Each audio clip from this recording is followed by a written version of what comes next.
نستعينه ونستغفره ونؤمن به ونتوكل عليه ونعوذ بالله من شرور انفسنا ومن سيئات اعمالنا من يهده الله فلا مضل له ومن يضلل فلا هادي له ونشهد ان لا اله الا الله وحده لا شريك له ونشهد ان سيدنا ومولانا محمدا عبده ورسوله صلى الله تعالى عليه وعلى آله وصحبه وبارك وسلم تسليما كثيرا أما بعد فأعوذ بالله من الشيطان الرجيم بسم الله الرحمن الرحيم ومن أحسن قولا ممن دعا إلى الله وعمل صالحا وقال إنني من المسلمين صدق الله العظيم.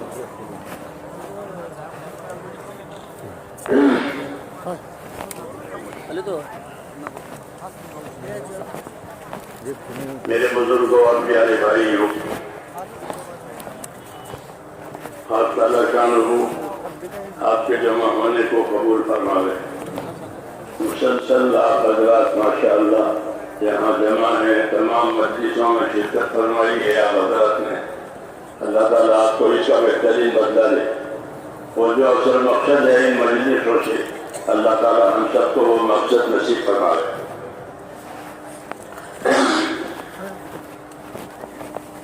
ہماری زندگی جو ہے میرے بزرگوں، وہ ذمہ داریوں کی زندگی ہے.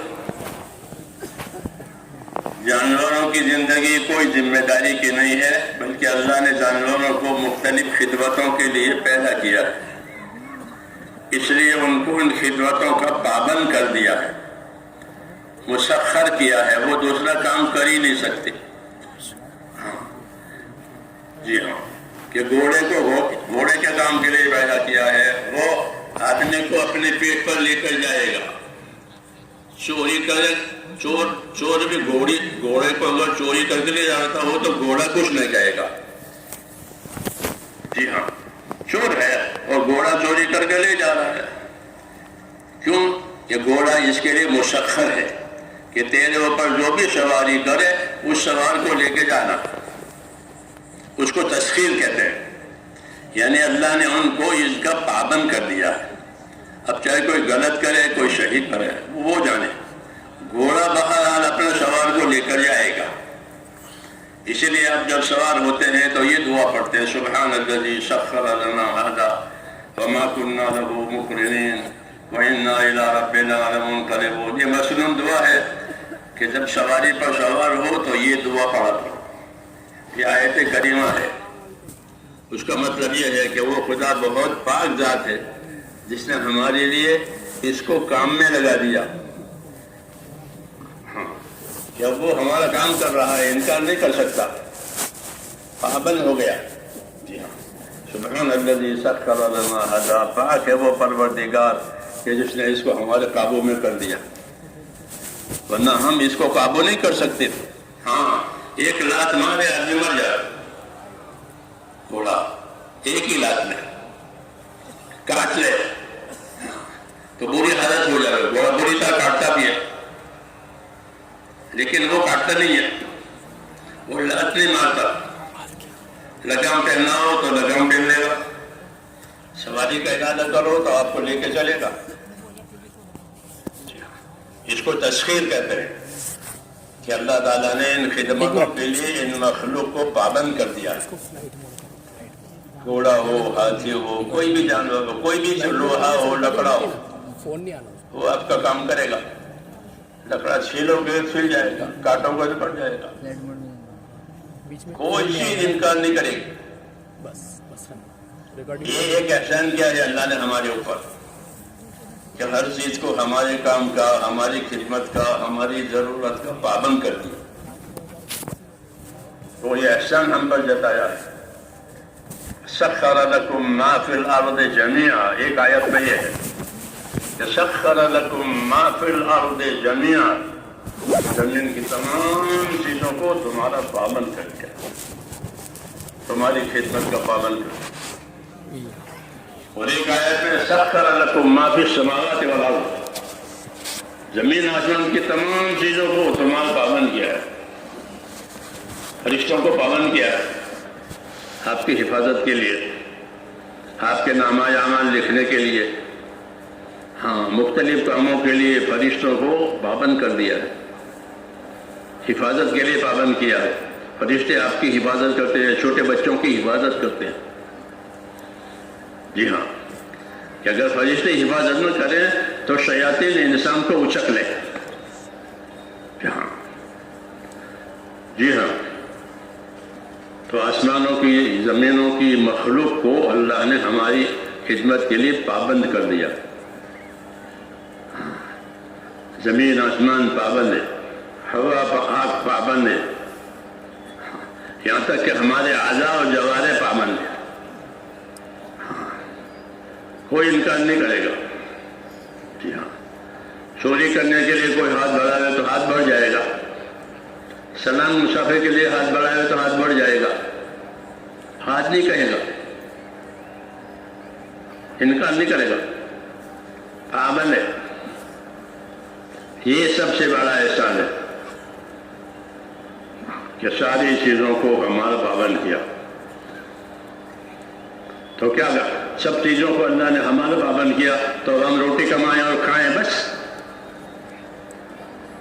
ہی نا کہ سب چیزیں تو ہمارے بابا دیں، ہم روٹی کماؤ کھاؤ، یہ نہیں ہے، یہ بات غلط ہے۔ ابر و بادو بہو خورشید فلک در کالم تاتو نانے بکفاری و بغفلت نہ خوری، یہ کہا کہ زمین آسمان کی ساری مخلوق تو تیرے کام میں لگی ہوئی ہے، یہ اس لیے نہیں تاکہ تو روٹی کمائے اور کھائے بس، یہ کہہ رہا ہے، بلکہ ان کو ان کے کام کے لیے پیدا کیا ہے، آپ کو آپ کے کام کے لیے پیدا کیا ہے۔ ہاں، یہ دعوت ہے، اور پہلے یہ ساری چیزیں دکھائی ہیں اللہ تعالیٰ نے کہ کس قدر احسان کیے ہیں۔ رسول اللہ صلی اللہ علیہ وسلم یہ فرماتے ہیں کہ ان الدنیا خلقت لکم، کہ اللہ نے دنیا کو تمہارے لیے پیدا کر دیا۔ کتنی بڑی بات ہے، سونا چاندی ہر چیز ہمارے لیے پیدا کی ہے، اور کس کے لیے پیدا ہے؟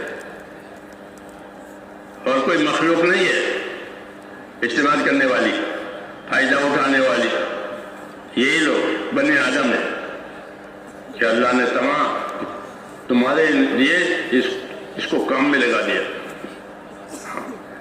سمندروں کو تمہارے کام میں لگایا، یوں کہتے ہیں۔ سمندر جا کے دیکھو، سمندر دیکھا ہے؟ سمندر سب اندر، ہاں، جب آپ سمندر کا سفر کریں گے تو آپ کو دنیا نظر نہیں آئے گی کہ دنیا کہاں ہے، کیونکہ 3 حصہ پانی ہے، ایک حصہ سوکھا ہوا ہے، روب مسکون اس کو کہتے ہیں۔ جی ہاں، پانی پانی ہے۔ پہلے ہم لوگ سمندروں سے جاتے تھے، آپ کی بمبئی سے جماعتوں میں، جی ہاں، اس ہوائی جہاز کا سسٹم بھی نہیں تھا، لوگوں پر روپیے بھی نہیں تھے، پانی کے جہازوں سفر کرتے تھے تو سمندر نظر آتا تھا کہ تمہارے سمندر کو تمہارے کام میں لگا دیا۔ ٹھیک ہے، سخر لکم البحر، تو یہی بات رسول اللہ صلی اللہ علیہ وسلم نے فرمائی کہ اللہ نے دنیا کو تمہارے لیے پیدا کیا۔ ان الدنیا خلقت لکم، کتنا بڑا احسان ہے۔ پھر سمندر ہی نہیں، سمندر کی مچھلی، سمندر کی موتی، سمندر کی تجارتیں، کیا کیا لوگ کماتے ہیں سمندروں سے، ہاں، وہ سب تمہارے لیے ہوگا۔ تو یہ فرمایا جناب نبی کریم صلی اللہ علیہ وسلم نے کہ ان الدنیا خلقت لکم، ساری دنیا تمہارے لیے پیدا کی ہے۔ یہ بشارت ہے، اللہ کے انعام اکرام کی بات ہے۔ اگلی بات یہ ہے کہ وَإِنَّكُمْ خُلِقْتُمْ لِلْآخِرَةِ، اور تم کو آخرت کے لیے پیدا کیا۔ یہ پیغام ہے۔ پہلی بات خبر ہے، دوسری بات پیغام ہے۔ نبی دونوں کام کرتے ہیں، کہ جن باتوں کی خبر دینے کے لیے اللہ نے کہا ہے اس کی خبر دیتے ہیں، ماضی کی، حال کی، مستقبل کی باتوں کی خبر بھی دیتے ہیں، اور جو پیغام ہے وہ بھی پہنچاتے ہیں کہ تمہارے نام یہ پیغام ہے، پیغمبر ہے، پیغام لاتے ہیں۔ ہاں، آج تو میسیج کی دنیا، آپ کا نام میسیج ہے، میسیج ہے لوگ، تو ہمارے نام یہ میسیج ہے، ہمارے نام یہ پیغام ہے۔ یہ کیا پیغام ہے؟ یہ پیغام ہے کہ تم کو آخرت کے لیے پیدا کیا ہے، یہ پیغام ہے، کیونکہ آدمی دنیا میں آ کر اپنی دنیا کو دیکھتا ہے، آخرت کو بھول جاتا ہے۔ ہاں، یہ اس کا مزاج ہے، جو سامنے ہے وہ اس کے سامنے ہے، بس وہ جو واقع نہیں۔ اس لیے نبی پیش کر کے ایک دوسری بات جو سامنے نہیں ہے لیکن آنے والی ہے، اس کی خبر دینے کے لیے نبیوں کو بھیجا ہے، تو وہ پیغام دیتے ہیں کہ تم کو آخرت کے لیے پیدا کیا ہے۔ ساری دنیا کے انسانوں کے نام یہ پیغام ہے کہ تم کو دنیا کے لیے نہیں پیدا کیا، دنیا کو تمہارے لیے پیدا کیا ہے، دنیا کو تمہارے لیے پیدا کیا ہے، تم کو دنیا کے لیے نہیں پیدا کیا۔ تو تم کو کس کے لیے پیدا کیا ہے؟ تو ایک پیغام یہ دیا ہے کہ تم کو آخرت کے لیے پیدا کیا ہے۔ ہاں، اس لیے ہمارا آخرت پر ایمان ہے، ہمارا آخرت پر ایمان ہے، ایمان باللہ والیوم الآخر، اللہ اور آخرت پر ایمان لانا۔ ایک اللہ ہے اور کوئی نہیں ہے عبادت کے لائق، اور اس نے آخرت بھی بنائی ہے، دنیا بھی بنائی ہے۔ دنیا تو سامنے ہی ہے، ان کو سمجھانے کی ضرورت نہیں ہے، اس میں تو زندگی گزر رہی ہے، لیکن ایک آخرت ہے کہ جو آنے والی ہے، تو اس کی خبر دی ہے کہ تم آخرت کے لیے پیدا ہوئے ہو۔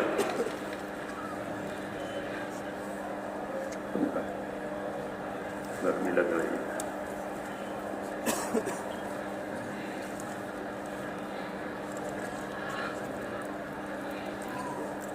تو یہ ہمارے نام پیغام ہوا کہ تم آخرت کے لیے پیدا ہو جاؤ۔ اگلی بات یہ ہے کہ جو دنیا اللہ تعالیٰ نے بنائی ہے ہمارے لیے، اس سے آخرت بناؤ، یہ ایک دوسرا پیغام ہے۔ یہ دوسرا پیغام ہے کہ جو دنیا اللہ نے تمہارے لیے پیدا کی ہے اس سے اپنی آخرت بناؤ۔ یہ دعوت ہے کہ وَابْتَغِ فِيمَا آتَاكَ اللَّهُ الدَّارَ الْآخِرَةَ، تو اس کو اللہ نے جو دنیا دے رکھی ہے اس سے اپنی آخرت بنا لے۔ ہاں، جیسے زمین جاگیر ہے تو آدمی اس کو اپنی کھیتی بناتا ہے، باغ بناتا ہے، تاکہ ہر سال آمدنی رہے، زندگی اچھی گزرتی رہے زمین سے۔ جی ہاں، ایسے ہی کہا کہ دنیا بنائی ہے اور دنیا سے اپنی آخرت بنا لے۔ یہ دعوت ہے دنیا دار کو، مالدار کو، زمیندار کو، سب کو۔ بات تو اللہ نے یہ قارون کے لیے اتاری تھی اس کے زمانے میں، کیونکہ وہ بہت مالدار تھا اور مانتا نہیں تھا، تو اس کو اپنے احسان جتا کر کے یہ کہا تھا کہ اللہ نے تجھے مال متا دیا ہے تو تو اپنے مال متا سے اپنے آخرت بنا لے۔ وَابْتَغِ فِيمَا آتَاكَ اللَّهُ الدَّارَ الْآخِرَةَ، پھر وہی پیغام اللہ تعالیٰ نے قرآن پاک میں ہمارے لیے اتارا، کیونکہ ہر ایک کے پاس مال ہوتا ہے، تھوڑا زیادہ ہوتا تو ہے ہی، سب کے پاس۔ اس لیے کہا کہ اپنی دنیا سے اپنی آخرت بناؤ۔ یہ بڑا کام ہے اور ضروری کام ہے، دنیا سے آخرت بنانا۔ جو دنیا سے آخرت نہ بناوے اس سے زیادہ نادان کوئی نہیں۔ ہاں، اس سے زیادہ نادان کوئی نہیں، اور جو دنیا سے آخرت بناوے اس سے زیادہ سمجھدار کوئی نہیں۔ جی ہاں، یہ بات حدیثوں میں ہے، یہ بات حدیثوں میں ہے۔ الکیس من دان نفسہ، الکیس من دان نفسہ وعمل لما بعد الموت۔ سمجھدار باہوش آدمی وہ ہے جو اپنی ذات پر قابو کرے۔ کیا کرے؟ اپنی ذات پر قابو کرے۔ آپ لوگ قابو کرتے ہو، گاڑی پاس کرنی ہے، سلو کرنی ہے، کھولنی ہے، بند کرنی ہے، یہ سب آپ کے قابو کی باتیں ہیں، کہتے ہیں اپنی چیزوں میں. تو ایسے کہا کہ اپنی ذات پر قابو کرو. ہاں سب چیزوں پر تو ہے قابو، جی ہاں اپنی ذات پر قابو کرو. الکیس من دان نفسہ وعمل لما بعد الموت. باہوش آدمی وہ ہے جو اپنی ذات پر قابو کرے. قابو کرنے کا کیا مطلب ہے؟ قابو کرنے کا مطلب یہ ہے کہ اپنے آپ کو اللہ کی رضا والی زندگیوں میں کاموں میں لگاوے اور اللہ کی ناراضگی والی کاموں سے اپنے آپ کو بچاوے. یہ قابو میں کرنے کی بات ہے. کیونکہ آدمی ہے وہ کام کرے گا، اچھا نہیں تو برا. یہ ضروری ہے کہ کچھ نہ کچھ تو کرے گا. اچھا نہیں کرے گا تو برا کرے گا. اس لیے اس کو یہ بری بھی ہے کہ سمجھداری سے کام لے. اللہ نے تیرے اندر صلاحیت رکھی ہے، سمجھ رکھی ہے، تو کم زیادہ جانتا ہے، کھرا کھوٹا جانتا ہے. اس لیے اپنی ذات پر قابو کر. اور اپنی ذات پر قابو کرنے کا مطلب یہ ہے کہ وہ کام کر جو تجھ کو موت کے بعد فائدہ دے. یہ سمجھایا کہ الکیس من دان نفسہ وعمل لما بعد الموت، کہ موت کے بعد جو چیز کام آوے وہ کام آج کر لے. یہ سمجھداری کی بات ہے. یہ سمجھداری کی بات ہے کہ موت کے بعد کام آنے والے اعمال وہ چیزیں وہ آج کرے، کہ وہ سمجھداری کی بات ہے. جیسے بارش ہو جاتی ہے تو لوگ اپنی زمینوں میں بویائی کرتے ہیں، کیونکہ یہ بویائی کا وقت ہے. اگر اس میں بویائی نہیں کی گئی تو پھر آگے کٹائی نہیں ہے، آگے فائدہ نہیں ہوگا، تو آپ ہی کر لو. تو اس لیے اس کی دعوت بھی ہے کہ سمجھداری کی بات یہ ہے کہ موت کے بعد کام آنے والے اعمال میں اپنے آپ کو آج ہی سے مشغول کرو. نبیوں کے ہاں یہ سب سے بڑی چیز ہوتی ہے. وہ کون سی؟ کہ موت کے بعد کام آنے والی چیزوں کا اہتمام کیا جائے. یہ حضرات خاص اسی پر اللہ تعالیٰ نے ان کو پابند کیا، اسی پر ان کو پابند کیا. وَأَخْلَصْنَاهُمْ بِخَالِصَةٍ ذِكْرَ الدَّارِ. انبیاء کرام کا یہی موضوع ہے، یہی مقصود ہوتا ہے کہ آخرت کا ذکر کرو، آخرت کی تیاری کرو، آخرت کو بناؤ. وہی بات حضور صلی اللہ علیہ وسلم نے فرمائی ہے کہ سمجھدار وہ ہے جو اپنی ذات پر قابو کرے اور موت کے بعد کام آنے والے اعمال کرے. کوئی مشکل کام نہیں کہا، آسان کام کر، موت کے بعد کام آنے والے کام کر لو. وہ یہی دعوت ہوتی ہے، اسی کی تعلیم ہوتی ہے، اسی کی تبلیغ بھی ہوتی ہے کہ موت کے بعد کام آنے والی چیزیں آج کر لو. کہ موت کے بعد کام آنے والی چیزیں کیا ہیں؟ کہ موت کے بعد کام آنے والی چیزیں بہت سی ہیں. اس میں سے ایک ایمان ہے. کیا ہے؟ لا الہ الا اللہ. یہ پہلی چیز ہے جو کہ جس کے بغیر کوئی نیکی نہیں. ایمان نہیں ہے تو کوئی نیکی نہیں. جس کے پاس ایمان نہیں ہے کفر ہے کہ اس کی کوئی نیکی نہیں. وہ نیکی کرے تو اس کا کوئی حساب نہیں، اس کا کوئی اجر نہیں. ہاں اتنا ہوگا کہ اس نے کوئی نیکی کا کام کیا ہے تو اللہ اس کو اس نیکی کا بدلہ یہاں دے دیں گے. اللہ کی یہ ترتیب ہے کہ کسی کی خیر کو اللہ برباد نہیں ہونے دیتے. لیکن جو اس کا اللہ اور آخرت پر ایمان نہیں ہے اس لیے اس کے عمل کو آخرت کے لیے نہیں رکھیں گے. اور یہ جو ایمان والا ہے کہ جس نے اللہ پر اور آخرت پر ایمان لایا تو اس کے لیے دنیا بھی ہے اور اس کے لیے آخرت بھی ہے. اس کے لیے دنیا کی خیر بھی ہے، آخرت کی خیر بھی ہے. ہاں ایمان کی برکت ہے. اس لیے میں نے کہا آخرت بنانے کے لیے سب سے پہلی چیز ہے لا الہ الا اللہ. اللہ سے تعلق پیدا کرو، اللہ پر ایمان لاؤ. اللہ سے ہمارا تعلق کون سا ہے؟ کوئی رشتہ داری تو ہے نہیں کہ اللہ سے ہمارا تعلق بندگی کا ہے، عبادت کا تعلق ہے.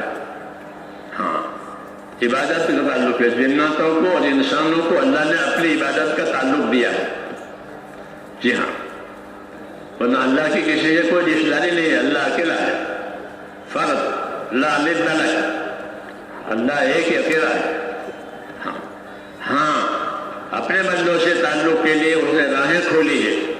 ایک راہ اللہ نے یہ کھولی ہے کہ بندوں سے عبادت کا تعلق قائم کرایا، اپنے بندوں سے اپنی عبادت کا تعلق قائم کرایا۔ یہ احسان ہے، یہ احسان ہے۔ ہاں ورنہ جانوروں کے لیے خدمت کا تعلق ہے، تمام جانور آپ کی خدمت کریں گے، عبادت کا کوئی مسئلہ نہیں۔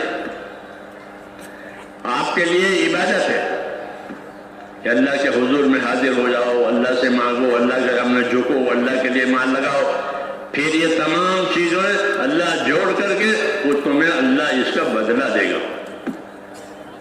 یہ بڑا شرف ہے، یہ بڑی عزت ہے کہ ہمارا تعلق اللہ تعالیٰ سے عبادت اور بندگی کا ہے۔ ہاں یہ بڑا شرف ہے کہ اللہ کی مددوں کا تعلق اللہ کی عبادت کی وجہ سے ہے۔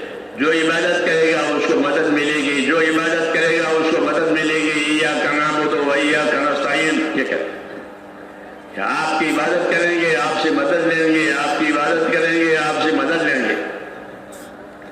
تو مدد کا راستہ کیا ہے؟ کہ مدد کا راستہ اللہ کی عبادت ہے، عبادت کے لیے پیدا کیا ہے۔ اور خالی پیدا نہیں کہ بس کہ خالی عبادت نہیں، عبادت بھی کرو گے اور عبادت کے بعد تمہیں عبادت کی پر مدد دی جائے گی، تمہاری عبادت کا بدلہ تم کو دیا جائے گا، خامخواہ عبادت نہیں کرائیں گے۔ اس لیے میرے دوستو اللہ تعالیٰ نے ہم کو ایمان دیا اور ایمان دے کر عبادت کی ذمہ داری دی۔ تیسری بات کہ ہم کو عبادت پر کیا ملے گا، ہم نہیں جانتے کہ عبادت پر کیا ملے گا اور عبادت کیسی کرنی ہے۔ تو عبادت پر کیا ملے گا، عبادت کیسی کرنی ہے، دنیا میں کیسے رہنا ہے، اس کے لیے اللہ تعالیٰ نے ہمارے لیے علم نازل کیا ہے۔ کیا نازل کیا؟ علم نازل کیا۔ جس لوگ دنیا کے علم سیکھتے ہیں، دنیا کے ہنر سیکھتے ہیں، اپنی روزی روزگار کے لیے، اپنی راحت کے لیے، اپنے بچوں کی راحتوں کے لیے، ترقی کے لیے دنیا میں، لیکن ان تمام چیزوں کا تعلق دنیا سے ہے، یعنی موت تک کے لیے، موت تک کے لیے۔ سارے علوم، ساری ڈگریاں جتنی ہیں ٹھیک ہے، لیکن اس کا تعلق موت تک ہے، موت کے بعد نہیں۔ جی ہاں، یہ جو علم اللہ تعالیٰ نے ہم کو دیا ہے ایمان کے ساتھ، یہ اس کا تعلق موت سے پہلے بھی ہے اور موت کے بعد بھی ہے۔ ہاں موت سے پہلے بھی ہے اور موت کے بعد بھی ہے۔ اس کی دعوت بھی ہے کہ دین سیکھو، دین جس طرح دین قبول کرو اسی طرح دین قبول کر کے دین سیکھو۔ یہ دعوت ہے ہماری کہ دین سیکھے گا تو دین سمجھ میں آئے گا، دین نہیں سیکھے گا تو دین کیسے عمل میں آئے گا۔ اس لیے ہم کو دعوت بھی ہے کہ اپنا دین سیکھو۔ ہاں اپنا دین سیکھو، اپنے بچوں کو دین سکھاؤ، اپنے اہل و عیال کو بھی دین سکھاؤ۔ یہ دعوت ہے۔ یا ایھا الذین آمنوا قوا انفسکم واہلیکم نارا، اے ایمان والو اپنے آپ کو، اپنے اہل و عیال کو دوزخ کی آگ سے بچاؤ۔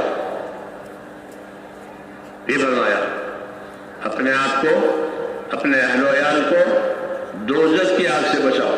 جس طرح بچوں کو، اہل عیال کو بھوک سے، پیاس سے، سردی سے، گرمی سے، ان چیزوں سے بچاتے ہو، ایسے ہی ان کو کس سے بچاؤ؟ کس سے بچاؤ؟ دوزخ کی آگ سے بچاؤ۔ چونکہ اس کی طرف توجہ نہیں ہوتی اس لیے اس کی دعوت دی ہے۔ بچوں کی ضرورت راحت کی تو توجہ ہوتی ہے، جب سردی کا زمانہ آیا بچوں کے لیے سردی کا سامان لاؤ، گرمی کا زمانہ آیا تو گرمی کا سامان لاؤ، بیمار ہے تو دوا لاؤ وغیرہ وغیرہ، اس کی طرف توجہ ہوتی ہے۔ کیوں؟ یہ ضرورت راحت کی چیز ہے، تو ضرورت راحت کی چیز کی طرف تو ہر جانور کی توجہ ہوتی ہے۔ ہر جانور اپنے راحت ضرورت چاہتا ہے، انسان بھی چاہتا ہے۔ اللہ نے اسے اگلی بات کہی ہے کہ ضرورت راحت سے اوپر بھی چیز ہے، وہ کیا ہے کہ وہ تمہاری آخرت بنانی ہے۔ تو کہا کہ اپنے آپ کو اور اپنے اہل و عیال کو دوزخ کی آگ سے بچاؤ۔ یہ پیغام ہے ہمارے نام اور یہ دعوت ہے ہمارے نام۔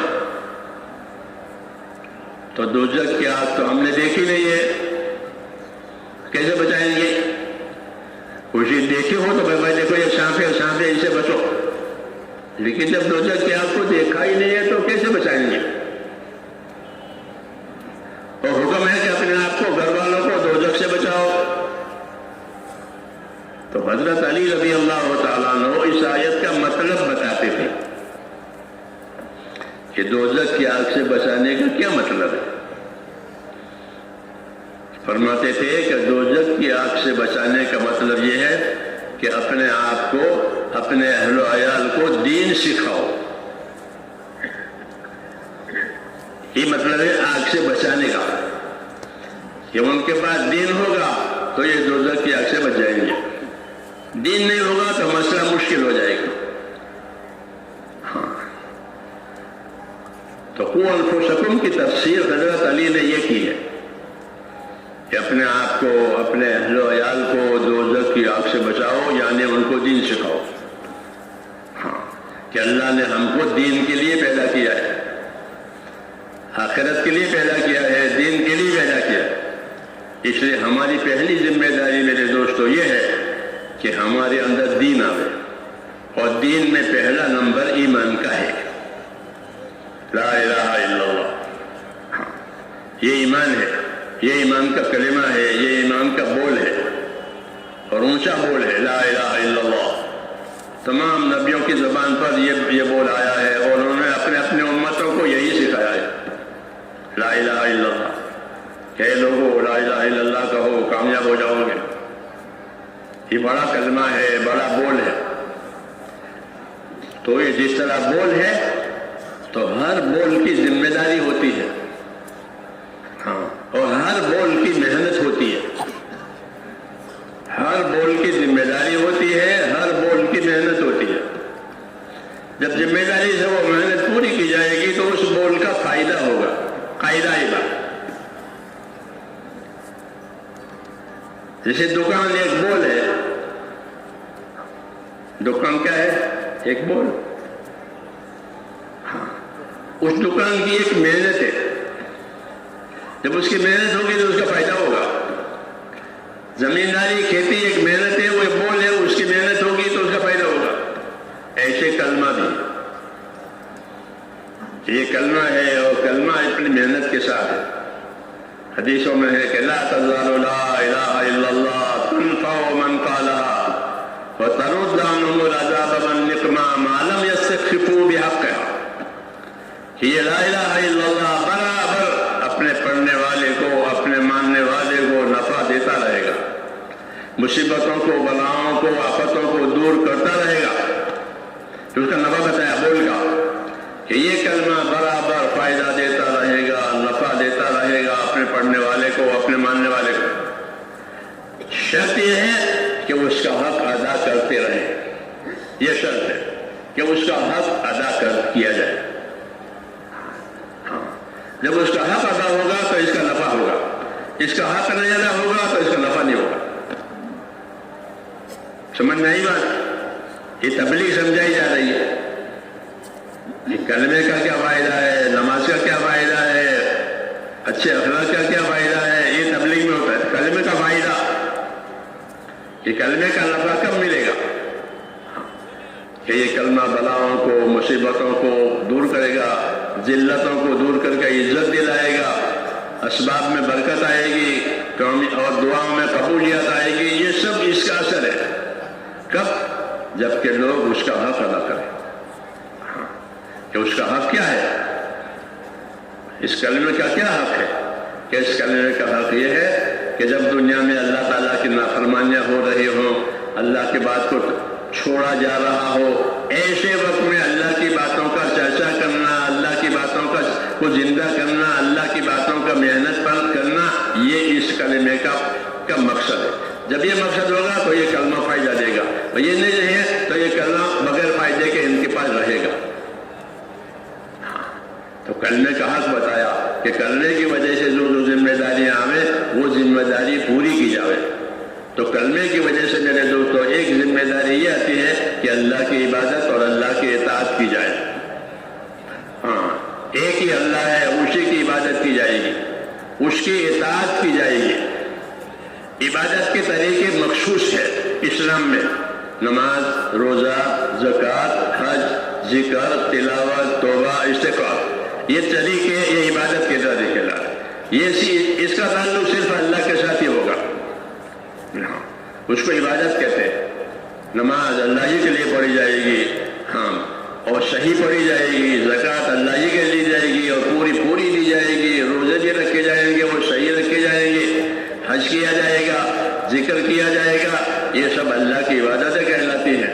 اس عبادت کے لیے اللہ تعالیٰ نے ہم کو پیدا کیا. یہ ارکان اسلام ہے، اس کو عبادت کہتے ہیں. عبادت کے لیے دیے ہیں. اس کی تکمیل کے لیے علم و ذکر دیا گیا ہے تاکہ عبادت جہالت سے نہ ہو. عبادت جہالت سے نہ ہو، اس کے لیے امت کو علم و ذکر دیا ہے، جو ہمارا نمبر ہے تیسرا. ہاں، تیسرا نمبر ہے یہ. وہ کیا ہے کہ وہ علم و ذکر ہے. اور علم و ذکر کی ایسی اہمیت ہے جیسے کہ ریل کے لیے پٹڑی کی ضرورت ہے. پٹڑی کے بغیر ریل چلے گی؟ بولو، آپ کے یہاں چلتی ہے؟ بغیر پٹڑی کے ریل نہیں چل سکتی. ہاں، یہ باتیں دوستوں سمجھنے کی ہے، کیونکہ ہماری دعوت و تبلیغ یہ ہے کہ امت میں دین کی سمجھ آئے. کوئی روٹین نہیں ہے بھائی نکلو ایسا نہیں ہے. ایسا نہیں ہے. ایک بات ہے، ایک کام ہے، ایک مقصد حیات ہے. اس کو سمجھنا ہے، اس کو سمجھنا ہے. تو میں علم و ذکر کی بات کر رہا تھا کہ علم و ذکر دیا ہے ہم کو. اللہ نے ہم کو ایمان دیا، عبادت کی ذمہ داری دی ہے، اور ایمان عبادت کی حفاظت کے لیے علم و ذکر دیا ہے. ہاں، کیونکہ آدمی کے پاس علم نہیں ہوگا تو وہ جاہل ہے. وہ کیا ہے؟ جاہل. جاہل کس کو کہتے ہیں؟ جس کو نام لکھنا نہ آوے، وہ کہ سگنیچر کرنا نہیں آتا، جاہل کے نام. وہ نہیں. جاہل اس کو کہتے ہیں جس کو اپنی زندگی کے حقوق کی خبر نہ ہو کہ میری زندگی میں مجھ پر کیا کیا حقوق ہیں. سمجھ میں آئی بات؟ ہاں، اس کو یاد رکھنا کہ جس کو اپنی زندگی کی ذمہ داری میں کیا کیا حقوق میرے اوپر ہے، جس کو یہ خبر نہ ہو، یہ جاہل ہے. سمجھ میں آئی بات؟ ہاں، کیونکہ مرنے کے بعد اللہ تعالیٰ ہاں حساب کتاب ہے. کیا ہے؟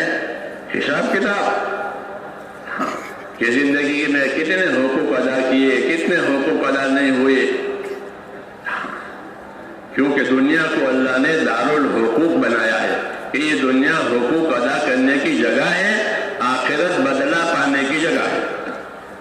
یہ ہمارا عقیدہ ہے، یہ ہمارا ایمان ہے کہ یہ حقوق ادا کرنے کی جگہ ہے.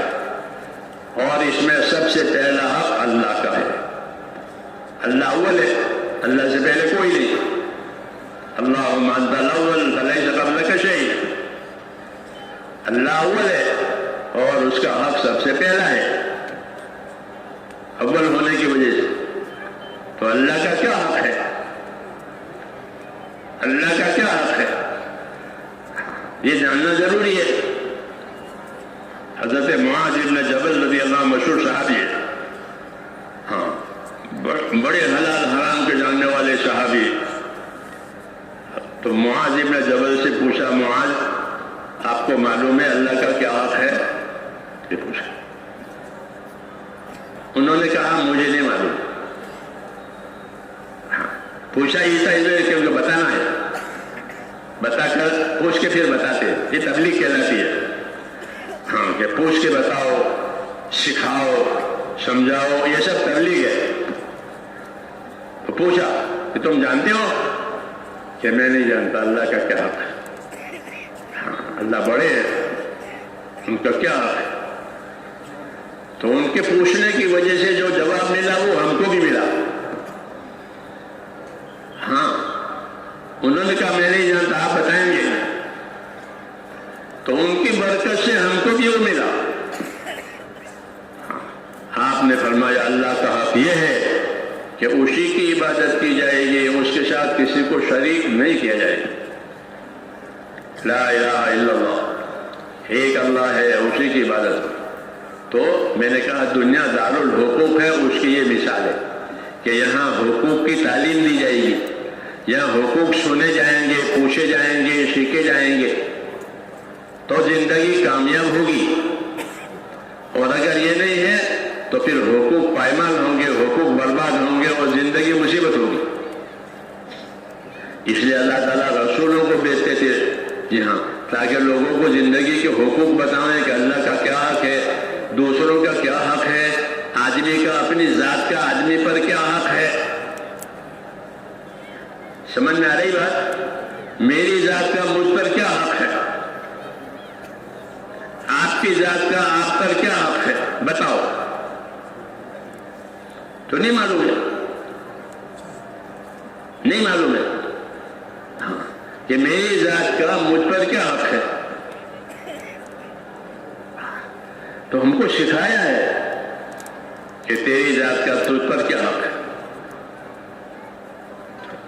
کہ تیری ذات کا تجھ پر یہ حق ہے کہ تو اپنی ذات کو دوزخ سے بچاوے. یہ حق ہے. اگر یہ اپنے آپ کو نہیں بچائے گا کوئی دوسرا نہیں بچا سکے گا. ہاں کوئی رشتہ دار، کوئی ماں باپ، کوئی بھی ہمدردی والا نہیں بچا لے. یہ اپنے آپ کو دوزخ سے بچاوے، اس کی ذات کا اس کے اوپر یہ حق ہے. یہ تبلیغ ہے، اس کی تبلیغ کی ہے. یا ایھا الذین آمنوا قوا انفسکم واہلیکم نارا، اے ایمان والو اپنے آپ کو دوزخ سے بچاؤ. یہ پہلا نمبر کہ اپنے آپ کو دوزخ سے بچاؤ. اگر یہ اپنے آپ کو دوزخ سے نہیں بچائے گا تو کوئی دوسرا نہیں بچا سکے گا. تو اپنی ذات کا پہلا حق یہی ہے کہ ایسی زندگی گزارو کہ دوزخ سے بچ جاؤ، کیونکہ دوزخ سے بچنے والا اور جنت میں جانے والا کامیاب ہے. یہ قاعدہ ہے اللہ کے یہاں سے کہ دوزخ سے بچنے والا، جنت میں جانے والا وہ کامیاب ہے. فمن زحزح عن النار وادخل الجنة فقد فاز، کہ جو دوزخ سے بچایا گیا وہ جنت میں پہنچایا گیا وہ ہوا کامیاب. یہ اصل کامیابی وہی آدمی پر اس کی ذات کا حق ہے کہ اپنی ذات کو دوزخ سے بچاوے، جنت میں لے جاوے. سمجھ میں آئی جواب؟ اسی کی تبلیغ ہے کہ اپنے آپ کو دوزخ سے بچاؤ اور جنت میں لے جاؤ، جنت والے راستے پر رہو. ہاں اس لیے میں نے کہا اللہ تعالیٰ نے اس کو سمجھانے کے لیے علم و ذکر نازل کیا. کیا نازل کیا؟ علم و ذکر نازل کیا ہے. اللہ نے اپنے نبی پر علم نازل کیا، قرآن کریم نازل ہوا. قرآن کریم علم بھی ہے، ذکر بھی ہے. قرآن کریم علم بھی ہے، ذکر بھی ہے. پھر قرآن کے علاوہ اور بھی علوم اللہ تعالیٰ نے آپ کو دیے ہیں جو آپ نے امت کو دیے ہیں، پہنچائے ہیں. یہی تبلیغ ہے. اصل تبلیغ علم کی تبلیغ ہے کہ جو باتیں اللہ کی طرف سے آوے نبی امت کو وہ بات بتاوے. بلغ ما انزل الیک من ربک، اے نبی آپ کے رب کی طرف سے جو باتیں آپ پر آوے، جو وحی آوے، آپ اللہ کے بندوں کو وہ باتیں پہنچاؤ. تو اصل تبلیغ تو ہے قرآن حدیث کی، اصل تبلیغ ہے سنت شریعت کی. وہ اصل تبلیغ ہے، وہ اصل تبلیغ ہے. وہی حضور نے پہنچائی ہے. قرآن حدیث پہنچایا، سنت شریعت پہنچایا ہمارے تک، وہ تبلیغ ہے. اس کی استعداد پیدا کرنے کے لیے یہ محنت ہے کہ یہ محنت کرو گے تو سنت شریعت پر چلنے کی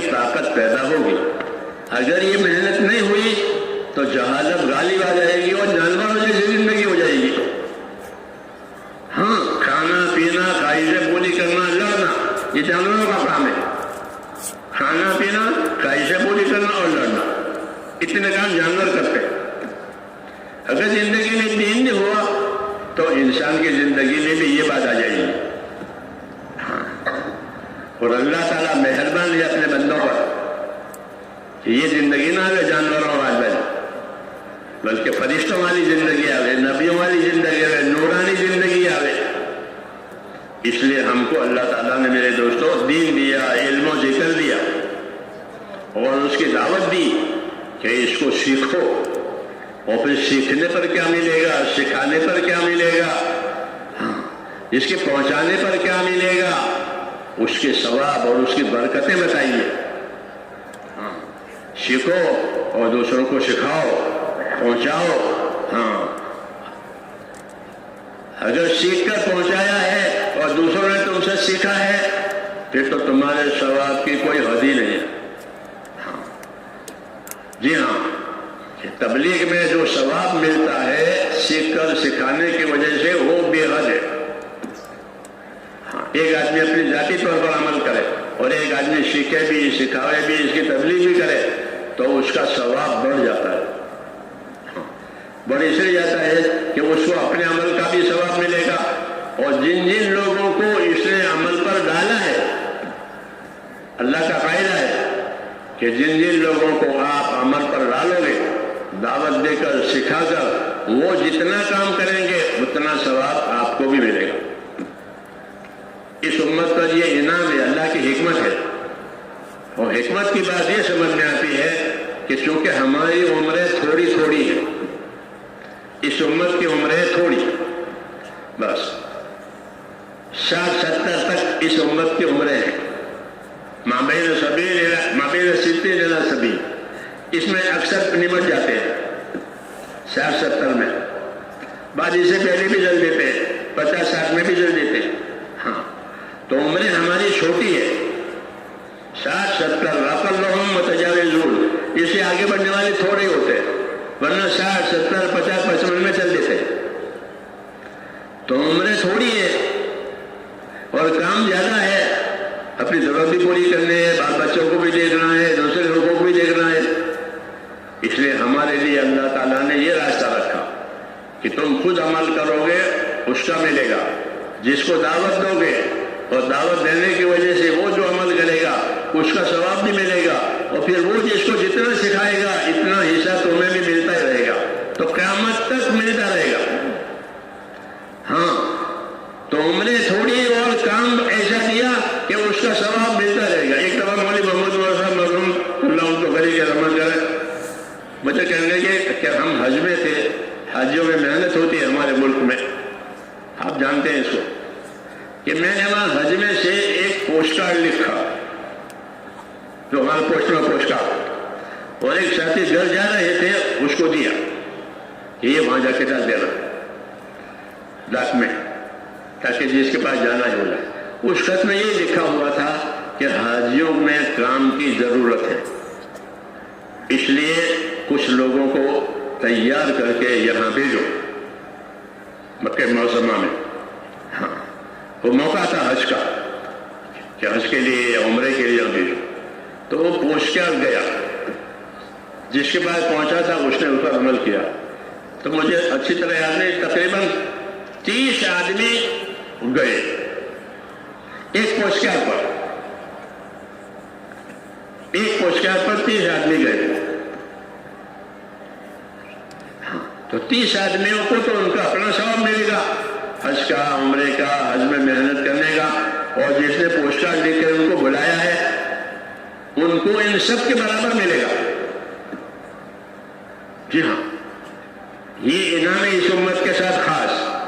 ان کا وقت تھوڑا، ان کی عمر تھوڑی، ان کی طاقت تھوڑی، لیکن ان کو کام ایسا دیا گیا. جی ہاں، ہمارے نظام الدین میں ایک مولوی نور محمد صاحب تھے میوات کے، کافی دنوں تک رہے، بعد میں ان کا انتقال ہوا. وہ اپنا یہ قصہ سنا رہے، وہ ہمارے ساتھیوں کو سنانا ہے. وہ فرماتے تھے کہ میں نے جماعت میں نکلنے کے زمانے میں ایک آدمی کو صلاۃ التسبیح سکھائی. جماعتیں پہلے صلاۃ التسبیح پڑھتی تھی، رات کو تہجد پڑھتی تھی، ہاں حضرات کا ذکر ہوتا تھا. اب یہ چیزیں بہت کم ہو گئی، جزیات بہت بڑھ گئے. ہاں اصلی چیزیں کم ہو گئی. ہاں کہ جمعہ ہے تو صلاۃ التسبیح پڑھے، جمعہ کے دن پڑھنی چاہیے. ہاں اس کا حکم ہے. حضور نے ترغیب دی ہے صلاۃ التسبیح پڑھنے کی اپنے چچا عباس کو کہ چچا اس کو پڑھنا، روز پڑھنا، نہیں تو مہینے میں پڑھنا، سال میں پڑھنا، اور آخر میں کم سے کم عمر میں ایک مرتبہ پڑھ لیں. صلاۃ التسبیح سکھا کر حضرت عباس کو یہ فرمایا. تو کہتے وہ صلاۃ التسبیح میں نے اس آدمی کو سکھائی جماعت میں، اس نے سیکھ لی. سیکھنے میں آدھا گھنٹہ لگا، کیونکہ 300 مرتبہ تیسرا کلمہ اس میں پڑھا جاتا ہے صلاۃ التسبیح میں. تو اس کو سیکھنے میں آدھا گھنٹہ لگا. اس طرح 4 رکعتیں پوری کیا، وہ سیکھ گیا آدھے گھنٹے. سکھا دیا، وقت پر ہم تو چلے گئے، وہ بھی چلے گئے. ہوتا ہی جیسا، ابھی آپ بھی چلے جائیں گے، ہم بھی چلے جائیں گے. پھر کوئی اجتماع ہوا، پھر اس میں ملاقات ہوئی دوبارہ، تو وہ محبت میں لپٹ گیا مولوی نور محمد صاحب کو. بھائی کون ہو اتنے محبت کہ آپ نہیں جانتے؟ کہ نا میں تو بھول گیا ہوں کہ آپ نے مجھ کو صلاۃ التسبیح سکھائی تھی، اور جب سے مجھے آپ نے سکھائی ہے میں ہر روز 2 مرتبہ پڑھتا ہوں، ہر روز 2 دفعہ پڑھتا ہوں. تو مولوی نور محمد کہہ رہے تھے کہ ہم نے تو آدھا گھنٹہ ہی لگایا، اس نے تو پوری زندگی کا کام بنایا. یہ ہوتا ہے کہ جو کام ہم نہیں کر سکتے ہمارا دوسرا بھائی وہ کرے گا اور اس کا ثواب ہم کو ملے گا. ہاں یہ دعوت کا یہ فائدہ ہے، یہ دعوت کا یہ فائدہ ہے کہ اس کو تو اس کا ثواب ملے گا. ہم نے اس کو لگایا ہے، ہم نے اس کو ادھر متوجہ کیا ہے، تو ہم کو بھی اس کا ثواب ملا. اور جب تک وہ کرتا رہے گا ہاں وہ ثواب ملتا رہے گا. یہ اس وجہ سے ہے واللہ عالم کہ اس امت کی عمریں چھوٹی چھوٹی ہے، ان کو زیادہ عمل کرنے کا وقت نہیں ہے، تو اللہ نے ان کو یہ کام دیا ہے. تم کرو گے تو اپنا ثواب پاؤ گے، جس کو لگاؤ گے اس کو اس کا ثواب ملے گا اور تم کو بھی ملے گا. پھر وہ جس کو جتنا لگاتا رہے گا اتنا تمہارا ثواب تو بڑھتا ہی چلا جائے گا. تو دعوت کے کام میں میرے دوستو یہ ہے کہ پروگرام تو چھوٹا ہوتا ہے اور ثواب بڑا ہوتا ہے. اب دیکھو جن لوگوں نے مشورہ کیا ہے یہاں دھولیا میں کہ بھائی ایک اجتماع کرنا ہے، مشورے والوں نے مشورہ کیا اور وہ بات طے ہو گئی، تو مشورے والوں کو یہ سارا ثواب ملے گا. ہاں سب سے زیادہ ثواب مشورے والوں کا ہوتا ہے. کیوں؟ کہ وہ اپنے مشورے سے اپنے فکر سے ایک چیز کھڑی کرتے ہیں اور امت فائدہ اٹھاتی ہے، امت فائدہ اٹھاتی ہے. ہاں ان کو مشورے والوں کو پتا نہیں ہے کہ ہمیں کیا ملے گا، وہ تو اللہ دے گا، جب کھولے گا تب پتہ چلے گا. اس لیے میرے دوستو اسلام میں خیر کمانے کے راستے بہت ہیں. یہ علماء نے لکھا ہے کہ اسلام میں خیر کمانے کے راستے بہت ہیں. اس لیے اس کو غنیمت سمجھنا چاہیے اور اس کے فضائل ہم کو یاد ہونے چاہیے. فضائل یاد ہوں گے تو شوق پیدا ہوگا، فضائل یاد نہیں ہوگی تو شوق نہیں پیدا ہوگا.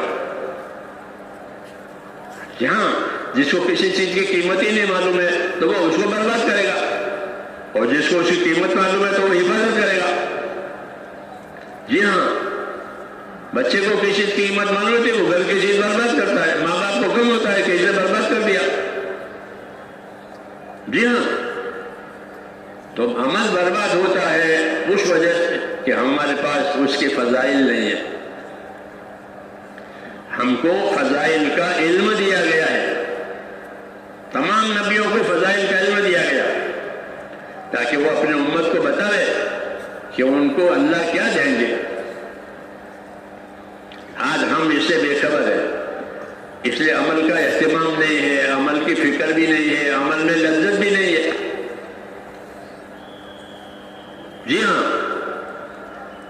اس لیے میرے دوستو علم و ذکر کا مطلب یہ ہے کہ اپنے دین پر چلانے کے لیے ایک تو فضائل کا علم یاد کرو. فضائل کی کتابیں لکھی ہے, فضائل کی کتابیں لکھوائی ہے, کیونکہ امت کو فضائل کی خبر نہیں ہے. صحابہ فضائل کے لالچی تھے. اگر فضیلت چھوٹ جاتی تھی تو ان کو غم ہوتا تھا, یہ فضیلت مجھ سے چھوٹ گئی. جی ہاں, یہ ثواب سے میں محروم رہ گیا. جی ہاں, کیوں کہ وہ فضائل جانتے تھے. فضائل جاننے کی وجہ سے ان کے اندر رغبت ہوتی تھی. اس لیے میرے دوستو تیسرا نمبر جو علم و ذکر ہے نا, وہ خالی یاد کرنے کے لیے نہیں ہے, بلکہ علم و ذکر کو اپنی زندگی میں لانا ہے. اس کا طریقہ یہ ہے کہ فضائل کی کتابیں حلقوں میں بھی پڑھیں, جو سب آپ پڑھتے ہیں, سفروں میں بھی پڑھیں, گھروں میں بھی پڑھیں, اور اکیلے بھی پڑھیں. جب ہم بمبئی میں جاتے تھے شروع میں 60 سال پہلے کی بات ہے, تو وہ ہم کو کہتے تھے کہ فضائل سے فائدہ اٹھانے کا طریقہ جانتے ہو؟ کہنا کہ فضائل سے فائدہ اٹھانے کا طریقہ یہ ہے کہ فضائل کی کتابیں حلقوں میں پڑھو, گھروں میں, مسجدوں میں, سفروں میں پڑھو, اور اکیلے بھی پڑھو. دیکھو بلا موبائل کی وہ اکیلے کدھر جاتے, کوئی کام نہ ہو تو موبائل کھولے گا. ہاں جی ہاں, کوئی کام نہیں ہے, کھول کے بیٹھ جائے گا. کتاب نہیں دیکھے گا, اور کتاب اپنے پاس رکھتے بھی نہیں ہے. تو ایک تو میرے دوستوں ہماری نادانی کی بات یہ ہوئی کہ ہمارے پاس فضائل کا علم نہیں ہے, اس لیے ہم اپنے عملوں کی قیمت نہیں جانتے اور عملوں کو ضائع کرتے ہیں. ہاں, جب اس کی قیمت نہیں ہوگی تو اس کے پیچھے نہیں پڑے گا, جب اس کی قیمت معلوم ہے تو اس کے پیچھے پڑے گا. ہاں, اس لیے میرے دوستوں علم و ذکر کا مطلب یہ ہے کہ فضائل کا علم یاد کرو, تو زندگی عمل والی بھی بنے گی, علم والی بھی بنے گی. نہیں تو جہالت اور غفلت ہے. جب علم ذکر نہیں ہے تو جہالت اور غفلت ہے. ایک ادھر نہیں تو ادھر, علم نہیں ہے تو جہالت, ذکر نہیں ہے تو غفلت. یہ زندگی میں آ جائے گا, اس کو کرے نہ کرے, چاہے نہ چاہے. اس دعوت کے ذریعے سے امت میں یہ چیز لانی ہے کہ وہ فضائل کو جانے اور عمل کو نہ کھوئے. عبداللہ بن عمر رضی اللہ تعالیٰ عنہ کو ایک مرتبہ ابو ہریرہ نے حدیث سنائی. یہ حضرات ایک دوسرے سے حدیث سنتے تھے, ایک دوسرے سے حدیث یاد کرتے تھے, چھوٹا ہو کے بڑا. تو انہوں نے حدیث سنائی. میں مثال دے رہا ہوں کہ ہم فضائل سے کیسے غافل ہیں. حدیث یہ سنائی کہ جو آدمی جنازے کی نماز میں جائے کسی مسلمان بھائی کی, تو نماز پڑھے جنازے کی اور واپس آوے تو اس کو 1 قرات ثواب ملے گا.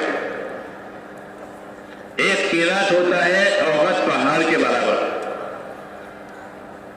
احد پہاڑ جو مدینہ منورہ میں ہے, شمال کی طرف بہت بڑا پہاڑ اور مبارک پہاڑ ہے. وہ احد کا پہاڑ, حاجی دیکھنے جاتے ہیں اس کو, اس کی زیارت کرتے ہیں پہاڑ کی, کیونکہ حضور نے فرمایا یہ احد ہم سے محبت کرتا ہے اور ہم اس سے محبت کرتے ہیں. ھذا جبل یحبنا ونحبہ, یہ احد پہاڑ ہم سے محبت کرتا ہے اور ہم اس سے محبت کرتے ہیں. تو لوگ احد پہاڑ پر جاتے ہیں, بہت بڑا پہاڑ ہے شمال کی طرف. تو جنازے کی نماز پڑھ کر واپس آئے تو اس کو احد پہاڑ کے برابر ثواب, 1 قرات اور 1 قرات احد پہاڑ کے برابر. یہ حدیث ابو ہریرہ نے سنائی. ابو ہریرہ حدیث کے محدث سے بہت بڑے عالم, ان کے پاس بہت حدیثیں تھیں. عبداللہ عمر کو اس میں ذرا تردد ہوا, کیونکہ جنازے کی نماز تو کوئی بھاری عبادت نہیں ہے کہ اتنا بڑا ثواب ملے, بہت بڑا 4 رکعت تکبیریں ہیں بس. تو انہوں نے ان کو ٹوکا کہ ابو ہریرہ سوچ کر بولو, یعنی کبھی غلطی بھی ہو جاتی ہے. تو ابو ہریرہ ناراض ہوئی,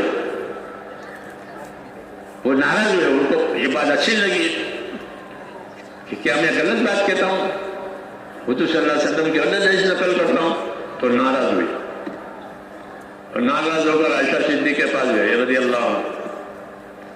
صحابہ میں ایک جماعت وہ ان لوگوں کی تھی جن کو حدیثیں کثرت سے یاد تھی, ایک مستقل جماعت تھی وہ, ان کے نام ہے مکثرین فی الحدیث, حدیث کے زیادہ علم رکھنے والے.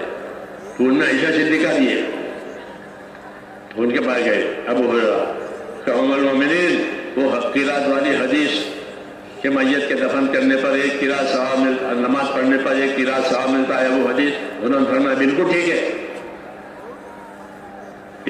تائید کی کہ بالکل ٹھیک ہے. تو ابو ہریرہ ان سے کہنے لگے ابن عمر سے کہ آپ لوگ تو کاروباری تھے, دکانوں میں جاتے تھے, بچوں میں جاتے, ابو ہریرہ کا تو کچھ نہیں تھا, میں تو نبی صلی اللہ علیہ وسلم کا پڑھا رہتا تھا, اس لیے مجھ کو وہ باتیں معلوم ہوئی ہیں جو آپ حضرات کو نہیں معلوم ہے. انہوں نے کہا بالکل ٹھیک ہے. تو میں نے کہا ان حضرات کو جب یہ قرات کی حدیث ابن عمر نے سنی کہ نماز پڑھنے پر عورت پہاڑ کے برابر ثواب ملتا ہے, تو کہا کہ ہم کو تو فضیلت معلوم نہیں تھی, تو ہم نے کتنی قراتیں ہم نے برباد کی, یعنی زینب کی نماز نہیں پڑھی. کیوں؟ کیونکہ فضیلت نہیں معلوم تھی. تو کہا ہم نے تو کتنی قراتیں برباد کی. تو جن کو فضیلت معلوم ہو اور فضیلت کا یقین ہو, جب وہ فضیلت چھوٹ جاتی ہے تو اس کو افسوس ہوتا ہے کہ افسوس ہمارا یہ ثواب نکل گیا. کیوں کہ آدمی کو آخرت میں یا ثواب ہے یا عذاب ہے, تیسری چیز ہے نہیں. آخرت میں کیا ہے؟ یا ثواب یا عذاب, یا جنت یا دوزخ. جی ہاں, ثواب کی جگہ جنت, جی ہاں, عذاب کی جگہ دوزخ. اس لیے یہ حضرات اپنے آخرت کے بارے میں فکر مند ہوتے تھے, اس لیے فضائل کا علم یاد رکھتے تھے تاکہ فضائل کا علم عمل کی طرف لے جائے. ہاں, فضیلت یاد ہو گئی کہ اتنا ملے گا. تو ایک تو میرے دوستو علم و ذکر کا یہ تقاضا ہے کہ ہمارے اندر فضائل کا علم ہو. اس لیے ہمارے بزرگ سے گھروں میں کتابیں پڑھو, مسجدوں میں کتابیں پڑھو, سفروں میں کتابیں پڑھو, اکیلے پڑھو, تاکہ یہ چیز محفوظ ہو جائے. اور جب کسی کو دعوت دینے کے لیے جاؤ تو فضائل کی دعوت دو, ادھر ادھر کی بات نہیں کہ بھائی تو مسجد میں آئے گا تو تیرے ہر قدم پر ایک نیکی ملے گی, ایک خطا معاف ہوگی, ایک درجہ بلند ہوگا, اور تو مسجد میں جائے گا تو خدا کا مہمان بنے گا. مسجد میں آنے والا مسلمان اللہ کا مہمان ہے, اللہ میزبان ہے. اللہ جل میزبانی کا مہمانی کرنے والا کون ہوگا؟ کہ مسجد میں آنے والا مسلمان اللہ کا مہمان ہے, ان کی مہمانی کا اوپر انتظام ہوتا ہے. ہاں, وہ مرنے کے بعد دیکھے گا اس کی مہمانی کا انتظام. جیسے مہمان آنے والے ہوتے ہیں تو اس کے سارا انتظام کیا جاتا ہے, جلدی سے لا کے رکھ دیتے ہیں سامان, مہمان آنے والے. ایسے ہی اللہ تعالیٰ اپنے نیک بندوں کو مہمان بنائیں گے اور مہمان بنا کر ان کا اکرام کریں گے. اولئک فی جنات مکرمون, یہ وہ لوگ ہیں کہ جنتوں میں ان کا اکرام کیا جائے گا. اللہ زیادہ کریم کوئی نہیں ہے, اس لیے ہم کو فضائل کا علم دیا ہے. ہاں, فضائل کا علم نہ ہونے کی وجہ سے ہم اعمال کی برکت سے محروم ہو رہے ہیں. اس لیے کہا جاتا ہے کہ اللہ کے راستے میں پھرو, اللہ کے راستے میں نکلو اور فضائل کا علم لو.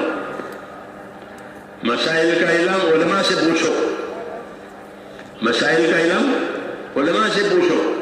یہ مسئلہ پیش آیا ہے, نماز ٹوٹ گئی ہے, روزہ ٹوٹ گیا ہے, حج میں کوئی خرابی آ گئی ہے, کہ علماء سے پوچھو. مسائل علماء سے پوچھے جائیں گے یا کتابوں میں دیکھے جائیں گے. اور فضائل کہ فضائل کا مذاکرہ کریں گے, فضائل پڑھیں گے, آپس میں سنیں کہ وہ تو لکھے ہوئے ہیں. جی ہاں, اور مسائل علماء سے پوچھا, اس سے عمل صحیح ہوتا ہے. جب فضائل مسائل دونوں کا علم آئے گا تو وہ عمل صحیح ہو جائے گا, اور جب صحیح ہوگا تو اللہ اس کا ثواب دیں گے, اللہ کے وہ قابل قبول ہوگا. یہ علم و ذکر کا مطلب ہے کہ ہر مسلمان اپنی زندگی میں اپنی زندگی کو علم و ذکر کے ساتھ گزارے, کہ جو کام اس کو کرنے کے لیے اللہ نے کہا ہے تو اس کے پاس اس کا علم ہونا چاہیے, اس کا علم ہونا چاہیے.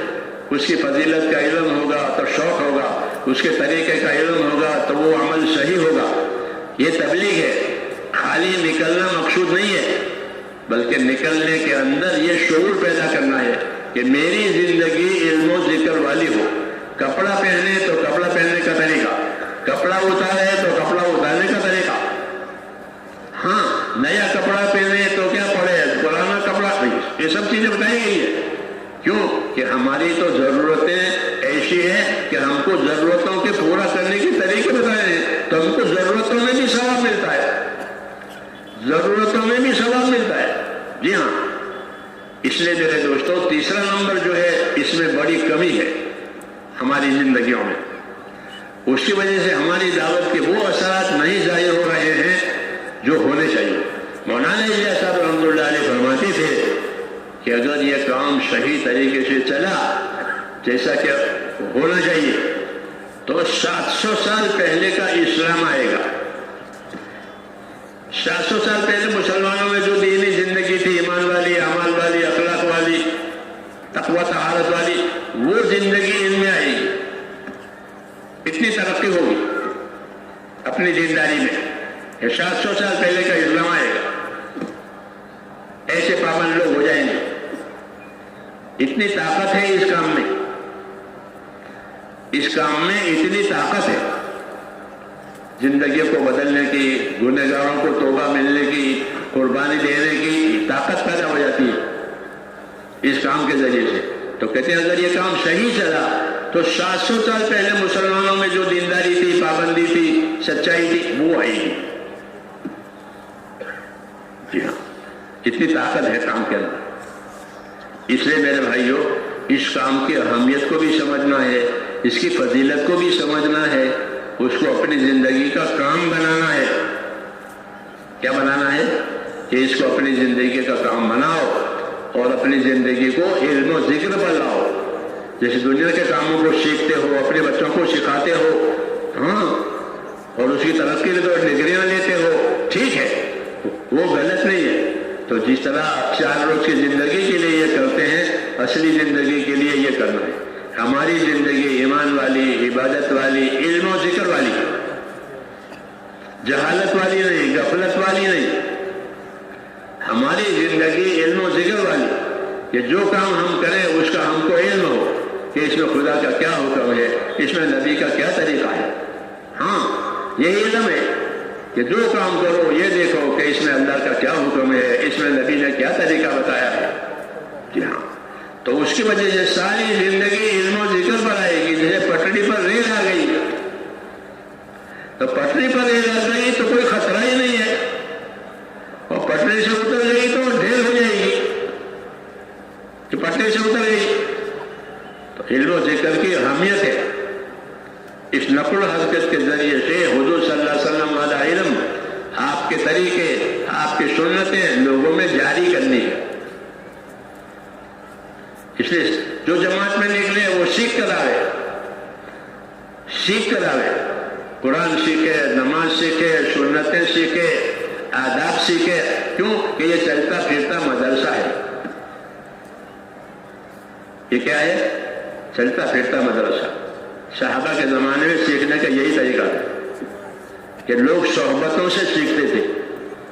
کس سے سیکھتے تھے؟ ایک دوسرے کی صحبت میں رہ کر سیکھتے. مدرسے تو تھے نہیں، عمارتیں مدرسے کی تھی نہیں، پھر کہاں سیکھنے جائیں؟ کہ ایک دوسرے کی صحبت میں سیکھتے تھے.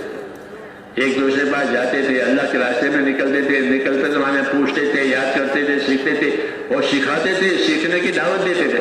جو سیکھے ہوئے ہوتے تھے وہ سیکھنے کی دعوت دیتے تھے کہ یہ بات سیکھو. حضرت عمر رضی اللہ تعالیٰ عنہ ایک مرتبہ سعد بن وقاص جا رہے تھے. سعد بن بڑے صحابی ہیں، ان کے ساتھ بڑا مجمع جا رہا تھا اللہ کے راستے میں. تو فرمایا یہ مجمع تمہارے ساتھ جا رہا ہے تو کیا کرنا ہے کہ یہ مجمع تمہارے ساتھ جا رہا ہے، ان کو خیر کے کاموں کا عادی بنانا. یہ کہا سمجھ میں آئی بات کہ اللہ کے راستے میں نکلنے والے اپنے آپ کو خیر کے کاموں کے عادی بنائے، دعوت دینے کے عادی بنے، ذکر کرنے کے عادی بنے، ہاں سنت نوافل فرائض اس کے عادی بنے، تہجد کے عادی بنے، خدمت کے عادی بنے، دعا کے عادی بنے. یہ تعلیم ہے. اور عادی کب بنو گے؟ جب روز کرو گے. پھر کوئی مسئلہ ہی نہیں ہے. تہجد کی عادت پڑ گئی، ذکر کرنے کی عادت پڑ گئی، خدمت کی عادت پڑ گئی. ہاں کہ اپنے آپ کو اللہ کے راستے میں پھر کر کے خیر کے کاموں کا عادی بناؤ. کوئی ضرورت مند ہے تو اس کی خدمت کی، کوئی کمزور ہے تو اس کی مدد کی، تو محبت پیدا ہوگی. دیکھ رہے ہیں کہ کسی نے آپ کی مدد کی، آپ کی ضرورت پوری کر دی، تو آپ کے دل میں اس کی محبت آئے گی.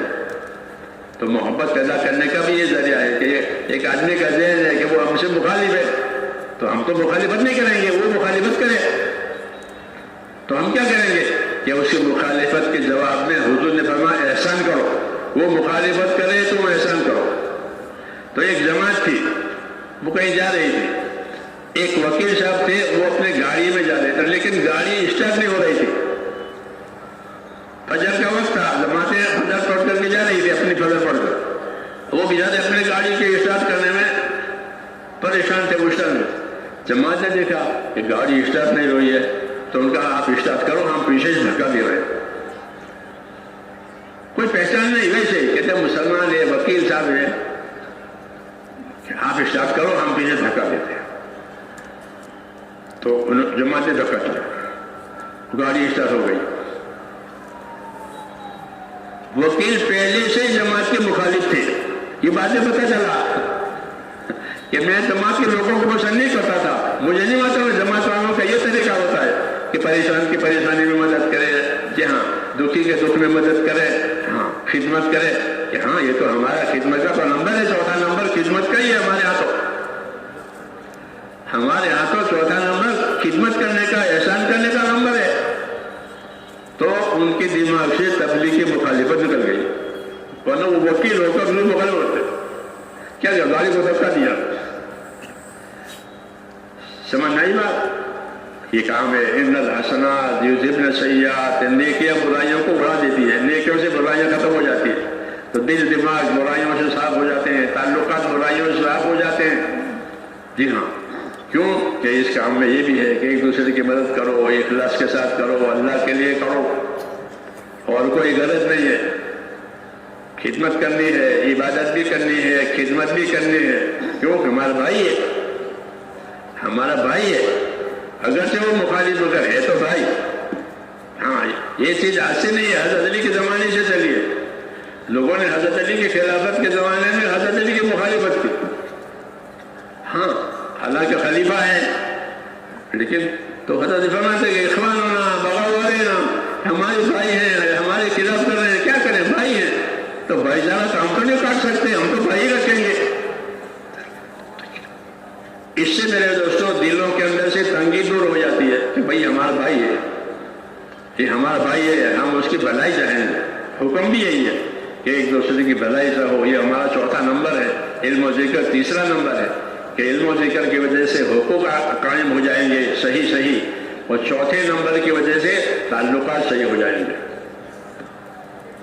تعلقات صحیح ہو جائیں گے. مدینے کے لوگ دشمنی میں بٹے ہوئے تھے، دو گروپ تھے، اور بڑی پکی دشمنی. رسول صلی اللہ علیہ وسلم کے جانے کے بعد ان کو ایمان ملا، دین ملا، تو وہ دشمنیاں ختم ہو گئی ایمان کی وجہ سے، دین کے کام کی وجہ سے. اور آپ نے ان کو دعوت دی کہ کونوا عباد اللہ اخوانا، دیکھو اللہ کے بندے رہو، آپس کے بھائی رہو، اللہ کے بندے رہو، آپس کے بھائی رہو. یہ دعوت دی کہ اللہ کے بندے بن کر اور میری تابعداری بن کر زندگی گزارو اور آپس کے بھائی رہو. یہ دعوت انہوں نے قبول کر لی، یہ بات انہوں نے قبول کر لی، تو ان کی دشمنیاں ختم ہو گئی. پھر انہوں نے اور آگے قربانیاں بڑھائی، آنے والوں کی مدد کی، نصرت کی، جو آپ کو معلوم ہے. اسی طریقے سے میرے دوستوں یہ کام ہے. اس لیے اصل کام تو جو ہے وہ یہ 6 نمبر ہے جو زندگی میں آوے. 6 نمبر زندگی میں آوے، یہ اصل ہے کہ محنت کرو، کہ ایمان میں یقین آوے، ایمان میں خدا کا خوف آوے، محنت کرو کہ نمازیں اچھی سے اچھی ہو جاوے، محنت کرو کہ دین کا ضروری علم زندگیوں میں آوے ورنہ جہالت رہے گی، ذکر کرو، عبادت کرو تاکہ غفلت دور ہو جاوے، نہیں تو غفلت میں بہت سے حقوق پامال ہو جائیں گے۔ تو علم و ذکر اسی وجہ سے، اور کہ اپنے معاشرت، اپنا رہن سہن ایک دوسرے کے ساتھ اچھا بناؤ، کہ کیسا بناؤ کہ انصاف سے رہو، کیسے رہو؟ انصاف سے رہو۔ حکم ہے یہ کونوا قوامین بالقسط، کہ آپس میں انصاف سے رہو۔ اللہ میاں نے کہا کہ انصاف سے رہنے کے کیا مطلب ہے؟ کہ جو اپنے لیے پسند کرو وہ دوسرے لیے پسند کرو، جو اپنے لیے نہ پسند کرو وہ دوسرے نہ پسند کرو، تو تم مومن بنے گا۔ حدیث شریف میں کہ جب کوئی ایسا بنے گا کہ جو اپنے لیے پسند کرے وہ ایک دوسرے کے لیے پسند کرے، جو اپنے لیے نہ پسند کرے دوسرے کے لیے نہ پسند کرے، تو بنے گا مسلم مومن۔ کیونکہ مومن ایسا ہی ہوتا ہے۔ گالی کھانا پسند کرتے ہو؟ کیوں بھائی گالی کھانا پسند کرتے نہیں؟ پھر دوسرے کو گالی دیتے ہو؟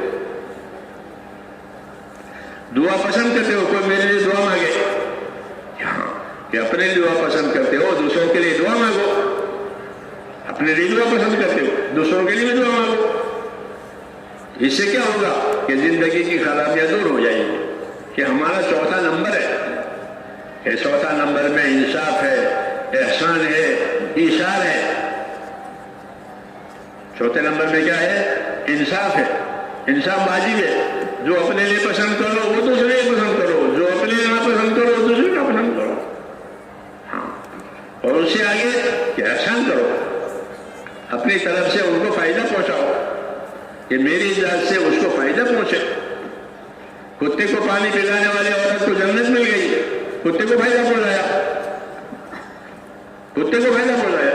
تو کتے کو فائدہ پہنچانے کا یہ ہوتا ہے تو کسی انسان کو، کسی مسلمان کو فائدہ پہنچاؤ گے تو کسی انسان کو فائدہ پہنچا کے انسان کو پانی پلایا۔ ہاں، کہ زمین والوں پر رحم کرو، آسمان والا تم پر رحم کرے گا۔ یہ کہا کہ زمین والوں پر رحم کرو۔ اللہ کو روئے زمین پر دو باتیں پسند ہیں۔ ایک بات روئے زمین پر اللہ کو یہ پسند ہے کہ زمین پر اللہ کی عبادت کی جائے۔ ان ارضی واسعۃ فإیایا فاعبدون، یوں کہا کہ میری زمین بہت کشادہ ہے، اس میں میری عبادت کرنا اور کسی کی نہیں۔ عبادت اللہ ہی کی ہوگی اور کسی نہیں ہوگی۔ کہ میری زمین بہت کشادہ ہے، اس میں میری عبادت کرنا۔ حضور صلی اللہ علیہ وسلم فرماتے ہیں میری امت کے لیے پوری زمین مسجد بنائی گئی ہے، جہاں چاہے نماز پڑھ لے، کھیت میں، باغ میں، جنگل میں، میری امت کے لیے پوری زمین مسجد بنائی گئی۔ تو ہمارے لیے آسانی ہو گئی۔ تو زمین بنی ہے عبادت کے لیے، زمین میں عبادت کرو۔ تو ایک تو روئے زمین میں اللہ کو عبادت پسند ہے۔ دوسری بات کیا پسند ہے روئے زمین میں؟ کہ لوگ ایک دوسرے پر رحم کریں، ایک دوسرے کے مددگار بنے۔ یہ روئے زمین میں پسند ہے۔ ارحموا من فی الارض، زمین والوں پر رحم کرو، آسمان والا تم پر رحم کرے گا۔ تو روئے زمین پر اللہ کی عبادت، اللہ کے مخلوق کے ساتھ رحمت کا معاملہ۔ رحمت دو طریقے سے ہوتی ہے، رحمت دو طریقے سے ہوتی ہے۔ ایک رحمت کا طریقہ یہ ہے کہ اس کو کوئی تکلیف ہو گئی، کوئی ضرورت پیش آ گئی، وہ اپنے تکلیف دور کر دی اور وہ ضرورت پوری کر دی۔ کھانا نہیں تھا، بھوکا تھا، کھانا کھلا دیا، کپڑا دیا، ننگا تھا، بیمار تھا، دوا دے دی۔ یہ خدمت ہے، یہ خدمت ہے۔ یہ بھی بڑی چیز ہے کہ کسی کی ضرورت پوری کر دی۔ کہ کسی پریشان حال کی پریشانی دور کرو گے تو اللہ قیامت میں تمہاری پریشانیوں کو دور کرے گا۔ یہ بھی ہے۔ اور اس سے بڑی خدمت یہ ہے کہ وہ بے دین تھا، آپ نے اس کو دیندار بنایا۔ وہ اللہ رسول سے دور تھا، وہ آپ اس کو اللہ رسول پر لائے، آپ اس کو مسجد میں لائے، دیندار بنایا۔ یہ سب سے بڑا احسان، یہ سب سے بڑا احسان کہ وہ اللہ سے کٹا ہوا تھا، گناہ میں تھا، آپ نے اس سے مل کر ملاقات کر کے سمجھا بجھا کر کے لے آئے۔ حدیثوں میں ہے کہ جو کوئی بھولے بھٹکے بندے کو اللہ کی طرف لاتے ہیں تو اللہ تعالیٰ اس سے خوش ہو جاتے ہیں. جیسے کسی فیملی کا کسی خاندان کا کوئی آدمی گم ہو گیا, اب کوئی اس کو لایا کہ آپ کا بیٹا گم ہو گیا, کہ میں لایا ہوں, تو اس لانے والے سے پورا خاندان خوش ہوگا, اس کے ماں باپ خوش ہوں گے, اور جتنا انعام دے سکتے ہیں انعام بھی دیں گے. کیا بولے بٹی کو لے آئے. تو حدیث میں جب کسی بندے کو آپ مسجد میں لے آؤ گے, وہ مسجد سے دور تھا, اللہ تعالیٰ ایسے خوش ہوں گے جیسے خاندان والے خوش ہوتے ہیں. اور پھر اللہ کی خوشی اپنے حساب سے ہے, خاندان کی خوشی اپنے حساب سے ہے. یہ دعوت کا فائدہ ہے کہ دعوت کے ذریعے سے اللہ کے بندوں کو اللہ سے جوڑو, ہاں, تاکہ ان کی زندگی عبادت والی, پھر علم و ذکر والی, پھر اخلاق والی, اخلاص والی بنے. یہ ہمارا کام ہے میرے دوستوں, یہ کمائی ہے آخرت کے لیے, ہاں, بڑی کمائی ہے یہ. هل ادلکم علی تجارت تنجیکم من عذاب علیم. میں تم کو ایسی تجارت بتاؤں, ایسا سودا بتاؤں کہ جو تم کو آخرت کے بڑے عذاب سے بچاوے. وہ یہ ہے کہ اپنی جان مال لگا کر اللہ کے دین کی محنت کرو. یہ ہے کہ جو بڑے عذاب سے بچائے گی, جنت میں لے جائے گی. تو اللہ تعالیٰ نے ہم کو میرے دوستوں یہ دین دیا ہے, اور دین کے ساتھ دین کی دعوت, دین کی محنت, اس محنت کو سمجھنا ہے. ہاں, یہ محنت سمجھنے کے لیے ہے کہ اس کو سمجھیں اور سمجھ کر کرے. جو سمجھ کر کرے گا کبھی نہیں چھوڑے گا, اور جو بے سمجھے کرے گا بے سمجھے چھوڑ بھی دے گا. ہاں, لوگ بیٹھ جاتے ہیں, کام میں تھے پھر بیٹھ گئے, تو بیٹھنے کی کوئی وجہ نہیں ہے, ایک ہی وجہ ہے کہ اس نے کام کو سمجھا ہی نہیں ہے. ہاں, کوئی دکان چھوڑتا ہے, دکان چھوڑتا ہے نہیں چھوڑتا, کیوں کہ وہ سمجھا وہ دکان میں کیا ہے. جی ہاں, دکان میں کیا ہے وہ سمجھ رہا ہے, اسے وہ دکان نہیں چھوڑے بلکہ دکان کے کام کو آگے بڑھائے گا. ایک ہے تو دو بنا رہے, تو کام یہ ہے. اس لیے جو سمجھے گا وہ کبھی نہیں چھوڑے گا, اور جو چھوڑ کے بیٹھا ہے وہ سمجھا ہی نہیں ہے. اس لیے اپنے آپ کو محرومی سے بچانے کے لیے یہ طریقہ ہے کہ اس کام کو سمجھیں, اور سمجھنے کے لیے بار بار نکلے. مولانا ایسا فرماتے تھے کہ بار بار نکلو. بار ایک دفعہ نکلنے سے ایک دفعہ کی مقدار سمجھ میں آئے گا, 2 دفعہ نکلنے 2 سمجھ. بار بار بازاروں میں جاتے ہیں, بار بار کاروبار میں جاتے ہیں, اور ہر مرتبہ کاروبار کی طرف کی سمجھ میں آتی ہے. ایسے ہی میرے تو فرماتے ہیں بار بار اللہ کے راستے میں نکلو تاکہ یہ کام سمجھ میں آئے. ہاں, اور جب سمجھ میں آئے گا پھر نہیں چھوڑے گا. جیسے صحابہ کرام نے کبھی نہیں چھوڑا اس کام کو, ہر حال میں کیا. جی ہاں, استقبال کا زمانہ ہوا آیا تو استقبال کے زمانے میں کیا, اور مخالفت کا زمانہ آیا, تکلیفوں کا زمانہ آیا, تکلیفوں کے زمانے میں بھی کیا. سردی میں, گرمی میں, بارشوں میں, ہر حال میں کیا. حیات الصحابہ پڑھو, کون پڑھتا ہے؟ نہیں پڑھتے.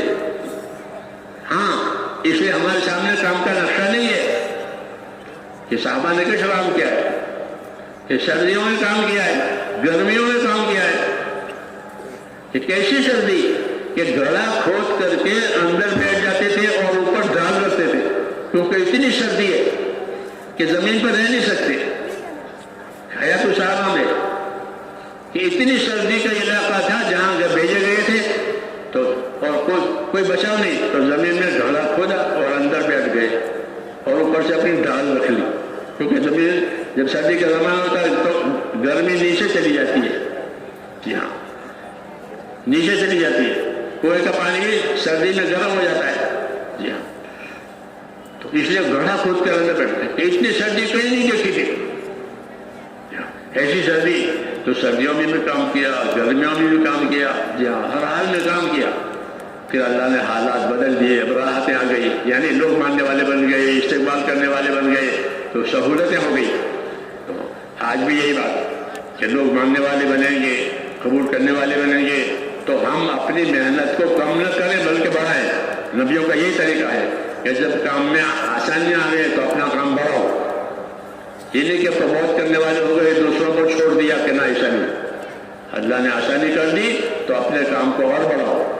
اللہ نے مالی جانی طاقتیں دے دی تو اپنی قربانیوں کو بڑھاؤ. یہ قاعدہ ہے. یہ نہیں کہ اب تو بہت کرنے والے ہو گئے کہ نا کہ جب آسانیاں آئیں تو اپنی قربانی کو بڑھاؤ. جب مکہ فتح ہو گیا آسانیاں گئی تو آپ صلی اللہ علیہ وسلم نے اپنی عبادتیں بڑھا دی اور پاؤں پر ورم آنے والی عبادتیں کی ہیں. وہ اس شکریہ میں کہ اللہ نے آسانی کر دی, کوئی دشمن نہیں رہا, سب دوست ہو گئے تو اپنی عبادت بڑھا دی. یہی طریقہ ہے. جب دیکھو کہ لوگ آ رہے ہیں, رجوع ہو رہے ہیں, تو اپنی محنت کو, اپنے کام کو, اپنی قربانی کو بڑھاؤ. ہاں, تاکہ اللہ تعالیٰ کی طرف سے اور فیض آئے. اس لیے میرے بھائیوں, اپنی زندگیوں کی ترتیب بنا کر کے اس کام میں چلنا ہے اور موت تک چلنا ہے. کب تک چلنا ہے؟ کہ موت تک چلنا ہے.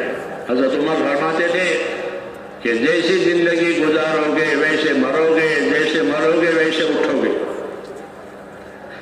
جیسی زندگی گزارو گے ویسے مرو گے.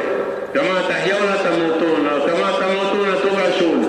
جیسی زندگی گزارو گے ویسے مرو گے, جیسے مرو گے ویسے اپنے قبروں میں سے اٹھو گے. یہ بڑا مسئلہ ہے. اس لیے اپنی زندگی کی فکر کرنی ہے, اپنی زندگی کی قیمت سمجھنی ہے اور اپنی زندگی کو قیمتی بنانا ہے. اس کے لیے اللہ تعالیٰ نے ہم کو دین دیا. کیا دیا ہے؟ دین دیا. دین کی دعوت دی, دین کی تعلیم دی, دین کی محنت دی.